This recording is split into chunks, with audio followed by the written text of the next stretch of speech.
Il-Partit Nazzjonalista lest li jiddiskuti ma' kulħadd u jkompli jfassal politika fl-interess tal-poplu kollu għaliex hekk biss pajjiżna ikun jista' jimxi il-qudiem. Hekk stqan il-kap tal-Partit Nazzjonalista Alex Borg waqt intervista li kellu mal-preżentatur Andrew Azzoppardi fejn kompla jwassal il-viżjoni tiegħu għall-Partit Nazzjonalista u għall-pajjiżna. Alex Borg qal li preżentament f'pajjiżna hawn nuqqas ta' sigurtà u li dan huwa kaġun ta' viżjoni fil-qasir li kellu gvern laburista u għarrimarka li kaġun ta' nuqqas ta' viżjoni ħafna setturi f'pajjiżna jinsabu għal kubtejhom.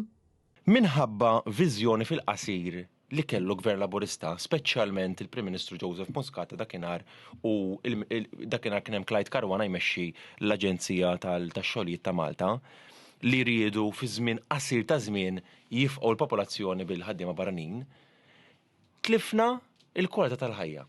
Ġifri kien hemm qabża ekonomika, kien hemm flus fl-idejn, flus fil-but tan-nies u dan. Però tlifna il-kwalità tal-ħajja, meta ngħid kwalità tal-ħajja. Ma dal-barranin nuna biex ikollna kwalità tal-ħajja. Illa mhux qed ngħidlek li m'għenunniex, qed ngħidlek imma x'tlifna għaskapitu ta' il-viżjoni fil-qasir ta' ekonomika tal-gvern. Tlifna ġifieri it-traffiku.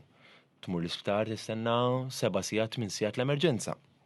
Edukazzjoni qed tikrolla, infrastruttura, skart fit-toroq, il-kwalità tat-turisti, nuqqas ta' sigurtà. Il-kap tal-Partit Nazzjonalista tkellem fuq in-nuqqas ta' nfurzar li hawn f'pajjiżna fil-waqt li jaċċenna li numru ta' problemi li qed naffaċċjaw huma kaġun ta' nuqqas ta' nfurzar, problema li l-Partit Nazzjonalista ilu snin jitkellem fuqha. F'postijiet fejn għandek high population of Airbnb, Swatar, Taslima. Tisma' li residenti gergru fit-tlieta ta' filgħodu, storbju kullimkien, għaliex? Għax nuqqas ta' enforcement. Kien iġu għal żvilupp illegali. Ingergru, x'inhi l-problema?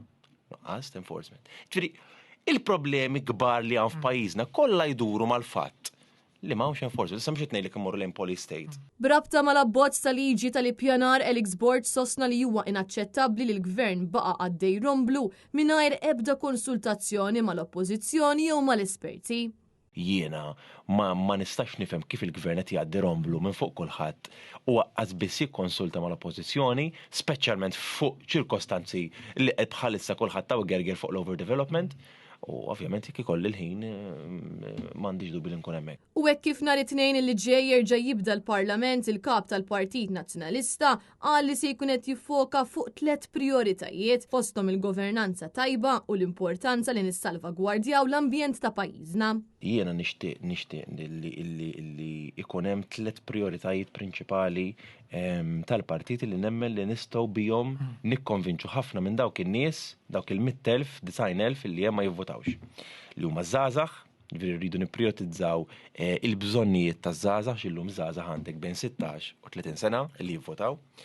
Għandek governanza tajba u żvilupp sostenibbli.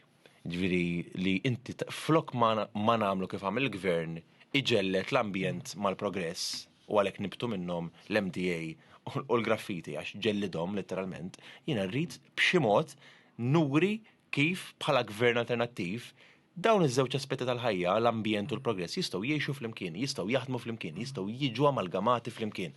Intant il-kap tal-Partit Nazzjonalista saħaq li għandu jkollna mezz ta' trasport effiċjenti bejn Malta u Għawdex li jissaħħu drittijiet ċivili u fuq kollox alleanza ta' idejat fejn jinstemaw iż-żewġ naħat.